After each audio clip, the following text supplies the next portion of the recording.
और मैं हूं आपके साथ ताबुशी। चाणक्य न्यूज इंडिया के एक खास कार्यक्रम राजनीति स्पेशल में आपका स्वागत है। राजनीति स्पेशल में आज मैं बात करने जा रही हूँ महाकुंभ की। महाकुंभ में 12 घंटों में 2.5 करोड़ ने डुबकी लगाई। अखाड़ों का स्नान खत्म, अब वापसी के लिए स्टेशनों पर जबरदस्त भीड़। महाकुंभ का पहला अमृत शाही स्नान करीब 12 घंटे बाद खत्म हो गया। जूना अखाड़ा समेत सभी 13 अखाड़ों के संत स्नान कर चुके हैं।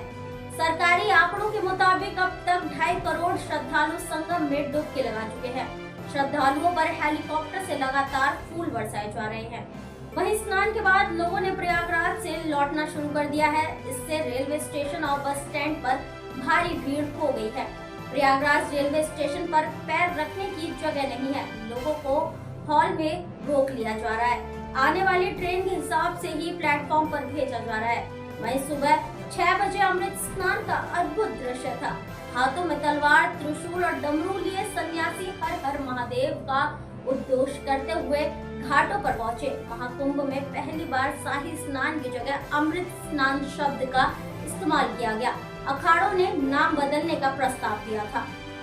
इन सब पर चर्चा करने के लिए हमारे संपादक अशोक मिश्रा जी हमारे साथ जुड़ चुके हैं, जो इस वक्त महाकुंभ में हैं।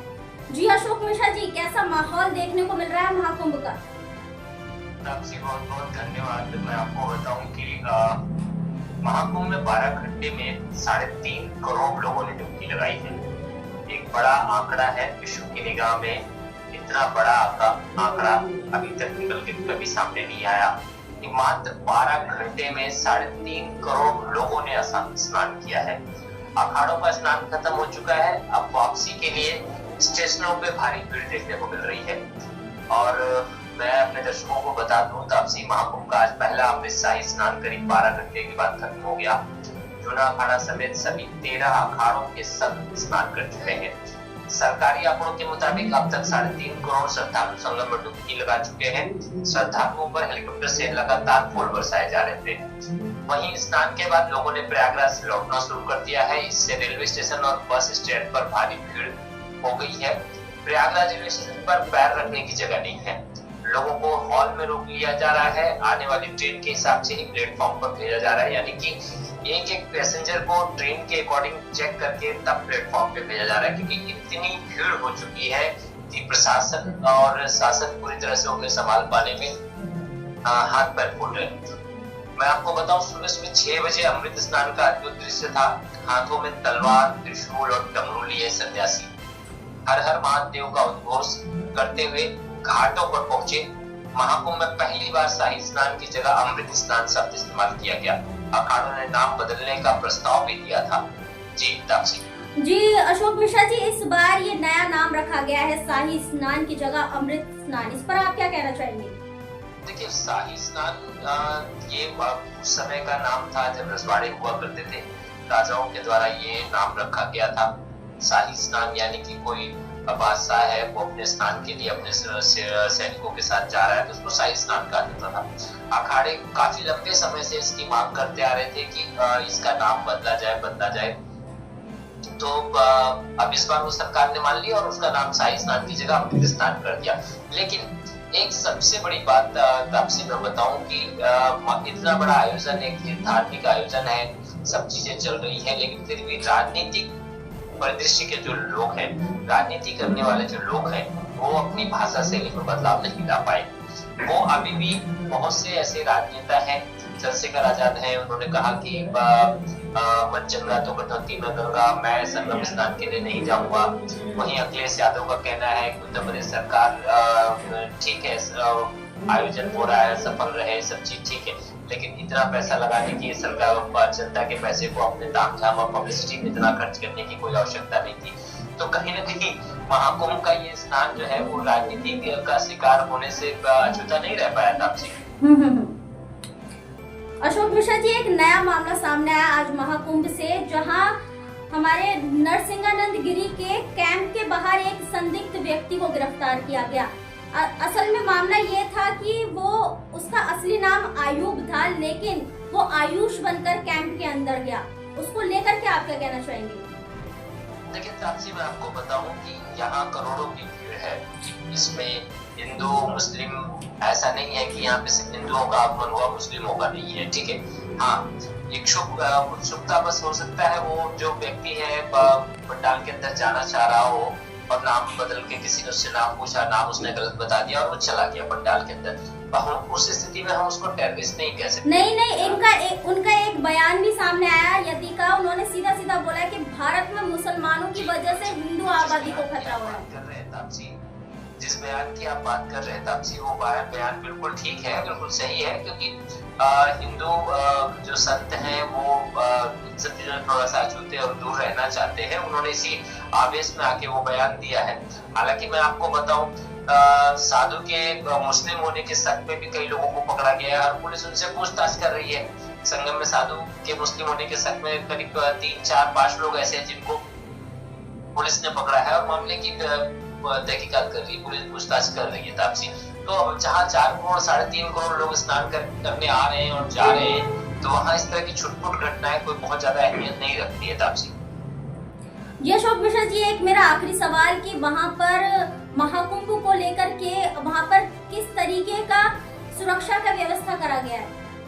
सुरक्षा की व्यवस्था की अगर हम बात करें तो जल, थल और नभ, मैं आपको बताऊं, जल, थल और नभ, तीनों से सुरक्षा व्यवस्था बनाई गई। रामखेत में सुरक्षा व्यवस्था बनाई गई। सेना और जवान और सिपाही, यूपी पुलिस के सिपाही पानी के अंदर भी घोड़े के साथ मौजूद रहे। ड्रोन लगाया गया। आसमान से सुरक्षा व्यवस्था के लिए एक चॉपर पूरा प्रॉपरली, जिसको वीडियो शूट करता हुआ एक हेलीकॉप्टर पूरे 12 घंटे उड़ता रहा। पुष्प वर्षा की गई। पुष्प वर्षा के दौरान भी जिस हेलीकॉप्टर से पुष्प वर्षा की जा रही थी उसमें भी डिजिटल कैमरा फिट किया गया था। उससे भी सारे करीब 550 GB 600 GB के डाटा रिकॉर्ड हुआ है। तो हर चीज को शासन ने आसमान से भी, जमीन से भी, पानी के अंदर से भी, हर चीज पे निगाह रखी है। कहीं पर भी सुरक्षा व्यवस्था को लेकर कोई लापरवाही या कोई इस तरह की घटनाक्रम देखने को नहीं मिला है जिससे कहा जाए कि सुरक्षा व्यवस्था में कोई चूक रही है। जी, बहुत बहुत धन्यवाद अशोक मिश्रा जी। धन्यवाद आपसे। तो ये थे हमारे संपादक अशोक मिश्रा जी, जो इस वक्त महाकुंभ में मौजूद है। आज की राजनीति स्पेशल में इतना ही। और भी राजनीतिक मुद्दों को लेकर के मैं फिर लौटूंगी। तब तक के लिए धन्यवाद। इतना सुंदर दृश्य है, जीवन का जैसे मानो अमृत आज पी लिया। आज संक्रांति के दिन जब संगम में आज डुबकी लगाई हम लोगों ने साथ में, तो बिल्कुल ये लगा कि देवताओं ने, ऋषियों ने, हमारे पूर्वजों ने निश्चित रूप से गणना करके ऐसा मुहूर्त निकाला है, जब तय किया है कि वास्तव में अमृत वर्षा होगी। जिस ठंड में कोई बिस्तर नहीं छोड़ना चाहता, वहाँ क्या बच्चे क्या बूढ़े जिस तरह से जल में पवित्र गंगा जमुना सरस्वती के संगम में स्नान कर रहे हैं, मंत्र पढ़ रहे हैं, वेदोच्चार कर रहे हैं, गा रहे हैं, जय जयकार लगा रहे हैं, वो अपने आप में एक ऐसा नयनाभिराम दृश्य प्रस्तुत कर रहा है। आप लोग तो घर से हम लोग देख रहे हैं, लेकिन साक्षात यहाँ देखने का, जीने का भी सौभाग्य जो मिला है, तो वाकई लगता है जीवन सफल हो गया। जी, सफाई बहुत, जी देखिए, एक मैं इसको इसी से समझ लीजिए कि आपने देखा होगा कि कुंभ आरंभ होने से पहले ही अब की बार कितनी बड़ी तादाद में विदेशियों ने आ करके महाकुंभ में आकर दीक्षा ली है, स्नान किया है और आकर के पूरी तरह से सनातन रंग में रंग गए हैं। ये इसलिए संभव शायद अब हो पा रहा है क्योंकि अब कुंभ में इस प्रकार की व्यवस्था है कि जो एक व्यक्ति पहले सोचता था कि वो उसको पहले बाहर से जो देखता था उसके लिए यही बड़ा कौतुक था कि कैसे इतने लोग इकट्ठा हो जाते हैं तय समय पर।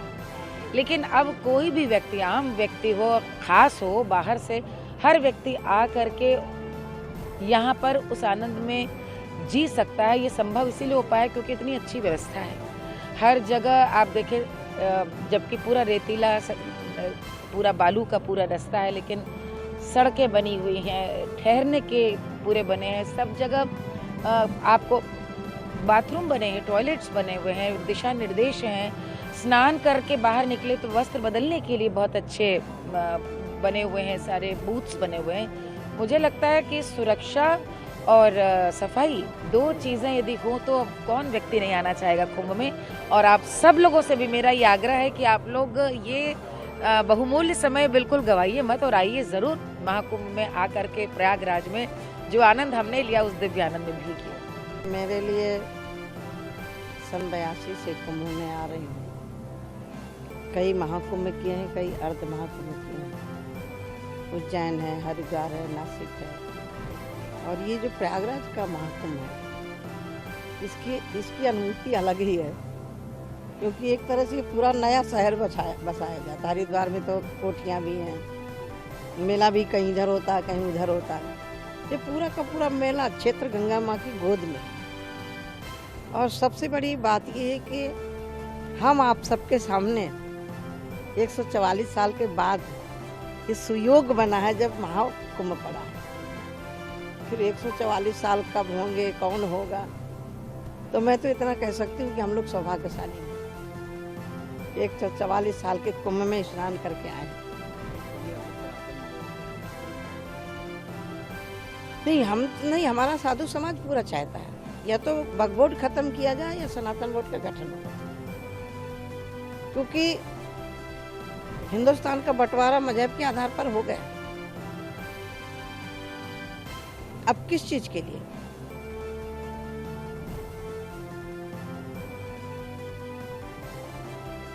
हम तो जला दिए जाते हैं अगले दिन, या जल में परवाह कर दिए जाते हैं।